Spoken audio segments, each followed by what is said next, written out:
Tens of thousands of Illinois households aren't receiving federal food stamp benefits leading up to the holidays because of problems with a state computer system. In 2013, the state's Department of Human Services began rolling out a new computer system to administer entitlement benefits, such as Supplemental Nutrition Assistance Program benefits, more commonly known as SNAP or food stamps. The second phase of that process began in late October.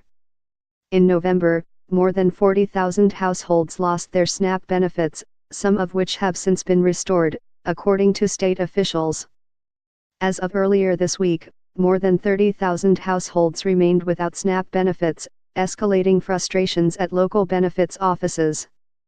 Officials with the Department of Human Services and representatives of the American Federation of State, County, and Municipal Employees Union, which represents more than 2,400 human services caseworkers in Illinois, disagree on what's causing the problems.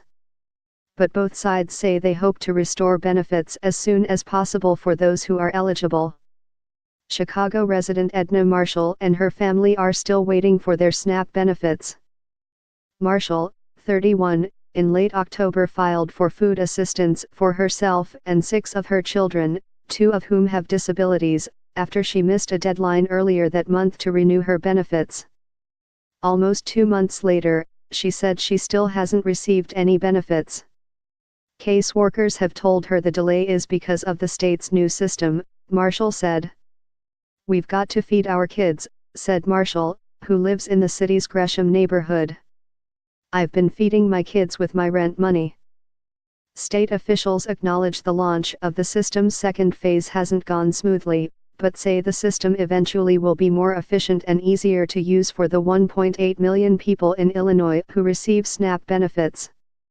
A certain number of SNAP recipients routinely lose their benefits each month because of missed deadlines or ineligibility, but that number ballooned after the second phase of the new system was rolled out. With the old system, the state canceled some 14,000 to 15,000 cases per month, said Diane Grigsby Jackson, director of the Division of Family and Community Services for the Department of Human Services. On November 15, under the new system, the state canceled 41,000 cases, 12,000 of which have since been reinstated, she said. Some caseworkers on the front lines say they're overwhelmed and undertrained. "Everybody's learning the new system, but the problem is we're learning on the backs of poor people. And we're taking their benefits away during the worst possible season," said Von Seal Metz, a human services casework manager at a local DHS office in West Garfield Park. Metz' message for affected families: "I apologize to our customers. It's beyond our control, but I apologize."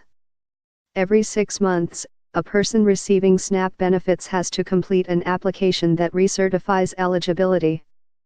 But some who filed those applications in the past 2 months lost their benefits because their files had not been converted into the new system, said Metz, who is also president of AFSCME Local 2808. Converting the files has been a tedious process that has prompted long waits and angry clientele in the local offices, Metz said.